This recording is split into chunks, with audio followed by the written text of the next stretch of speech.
I said, you know what? One more person asked me, I'm gonna take you there.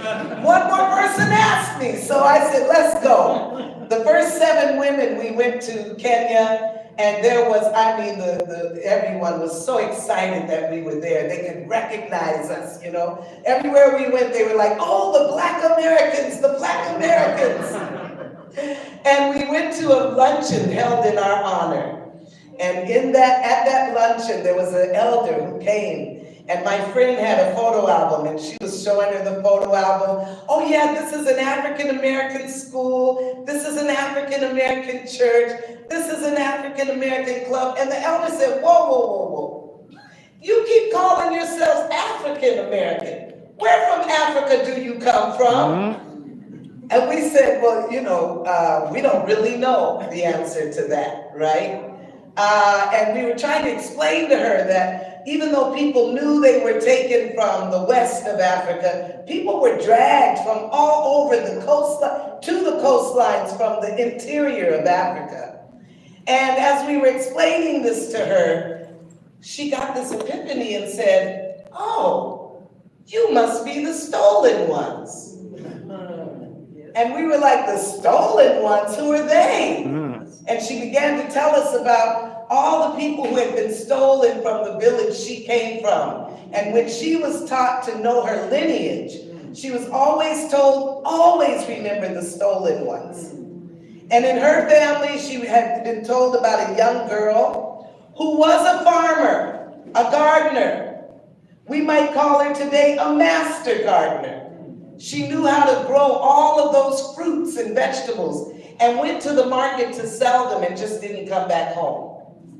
And when the parents realized she didn't come back home, they got very worried and they called together the men in the village and said, we've got to find our daughter. And they went looking for her all over, not for days. They went for weeks and months looking for this child. They even went to the edge of the land where the ocean waters were. This is Kenya now, so we're talking about the Indian Ocean. And they came back and they said, we're sorry, your daughter must be dead. And they just mourned her death for years. It wasn't until a traveler came once and said, you know, I've been to the ocean waters and I saw ships taking people away. So I think your daughter did not die. I think your daughter was stolen and put on those ships to serve the transatlantic slave trade. And then she looks at us and she said, so you must be the stolen ones returning home. Welcome home. Wow. Yes, what a story.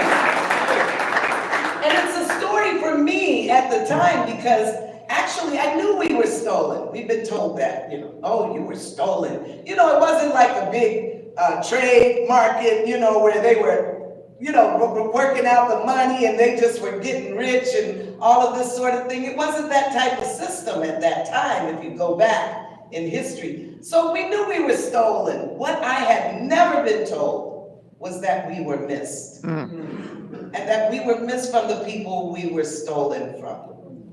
And I thought as a child, if I had been told that, I would have had a greater self-esteem. You know, I remember being told, you know, your people sold you for trinkets. And here's somebody telling me that not only were we stolen, but they looked for us. They didn't know how to go about finding us. And that they were overjoyed. Those who remembered or knew the story were overjoyed that we had returned. And so I think that the beginning of our work lies in the soil. Because the soil is the same throughout the world. Oh, some of it is more rich than others. And we come from a rich past. I mean, the motherland is full of soil. I mean, you can get 2, 3, 4 harvests in a year because it's so rich. That's why they came to Africa, because they knew people had that skill set. Even the hybridization of seed, we came here with. All right, we understood even the farm implements that had to be made by the metals, and we were able to do that. And if you go now to the south and you look in those gates really carefully, you will see Sankofa. In fact, the original Sankofa, another symbol for Sankofa, are what we today call the heart shape. And you see that in every metal rail, fence, gate, wrought iron gate that you look at in around the South. Those Antigua symbols are there. And so we are connected to each other. Yes, we have left the motherland, but we're still connected by the soil. Now, if you're like me, my people who came from the South, they never wanted to touch another piece of soil because it represented to them a very horrific time in the South where they were made to toil for no money. Sharecropping still exists to this day. So as we are wrapping our heads around the idea of the soil is the answer to our wealth. And I'm not just talking about monetary wealth. I'm talking about the wealth of the whole person. I ask you farmers to be patient with us. But I also invite you to Evergreen State College, Tacoma, because this is a place where people are curious and willing and wanting to come and volunteer, to work the soil, to inform their neighbors.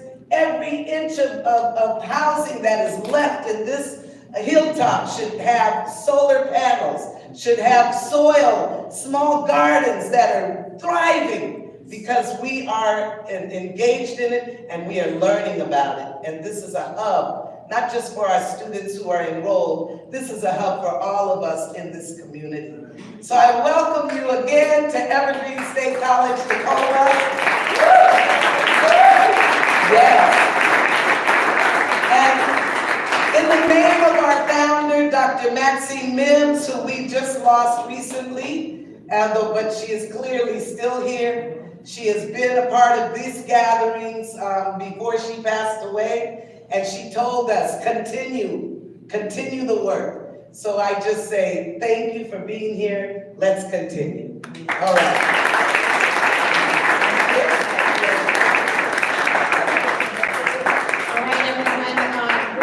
Everybody about a 5-minute break, and then we're going to get into the panel for the workshops. So see if anybody has any questions regarding the workshops that you joined today with the workshop owners, and then also too, Adasha and the panel that was here today, they will be here as well. So if you have additional questions for them, I'm sure they will be happy to answer those.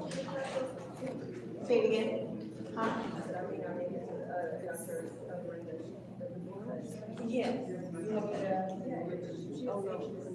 Oh, yeah, I'll ask her. Okay, so, yeah, okay. So if you guys want to take a 5-minute break, come back in here and we'll talk to the workshop panel, and then we'll have a movie, and then we'll sing you guys off. Thank you.